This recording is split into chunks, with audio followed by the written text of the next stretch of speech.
brought to you by Nova शुद्ध घी। जब जब खाए दिल खुश हो जाए, सदियों का नोवा शुद्ध देसी घी, सपना स्वस्थ भारत का। आई लव घी घी घी घी घी। जो महागठबंधन और खासतौर से कांग्रेस की परफॉर्मेंस हुई है उस पर बात करने के लिए हमारे साथ मौजूद हैं कांग्रेस के सीनियर लीडर और पूर्व अध्यक्ष बिहार के अखिलेश प्रसाद सिंह जी।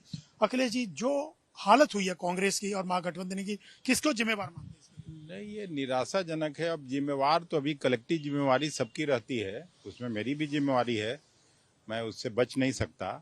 लेकिन ऑब्वियसली जो इस बातचीत में सीटों के मामले में शामिल थे, मेरे तरफ से जो कृष्णा अलावरू जी जो कांग्रेस के प्रभारी थे, उधर से संजय यादव आरजेडी की तरफ से बात करते थे, तो मुख्य रूप से तो उन्हीं लोगों की जानकारी थी। हम लोग तो सिस्टम से में अभी अंदर तो थे नहीं, मैं बातचीत में कभी शामिल हुआ नहीं। बातचीत में शामिल टिकटों का बंटवारा ठीक से नहीं हुआ?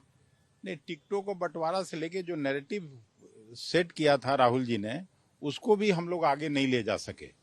जैसे एसआईआर का मुद्दा था, पलायन का मुद्दा था, नौकरी का मुद्दा था, उसको भी यहाँ का जो प्रेजेंट लीडरशिप है उसको नीचे नहीं ले जा सका, टिकटों में उलझा रहा और उस बात के लिए जो नीचे जाना चाहिए था वहां तक हम लोग पहुंचा नहीं पाए। इसी वजह से शायद हारे होंगे। कोऑर्डिनेशन की कहीं लग रहा था कि कमी दिख रही थी अनाउंसमेंट में, घोषणा पत्र में। नहीं, कोऑर्डिनेशन तो ना के बराबर था। वही कह रहे हैं कि लगता ही नहीं था कि पॉलिटिकल काम हो रहा है। नॉन पॉलिटिकल ढंग से पॉलिटिकल काम अगर करिएगा तो फिर उसका परिणाम अच्छा नहीं होता है।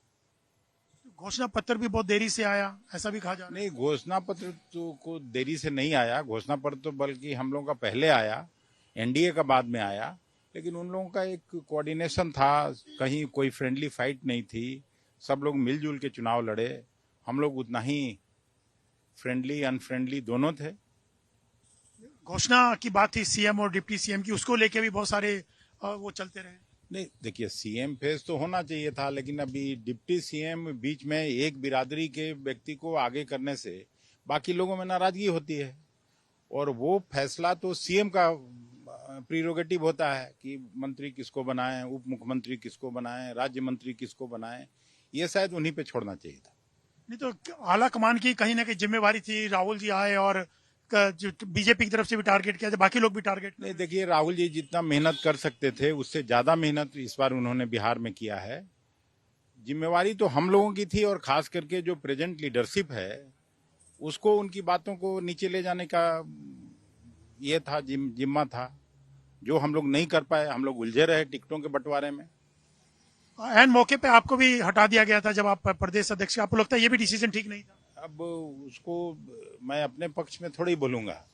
पार्टी में तो इस तरह का फैसला चलते रहता है, लेकिन ये नहीं, मैं जहां तक ले गया था उससे पीछे जाने की जिम्मेवारी नहीं थी।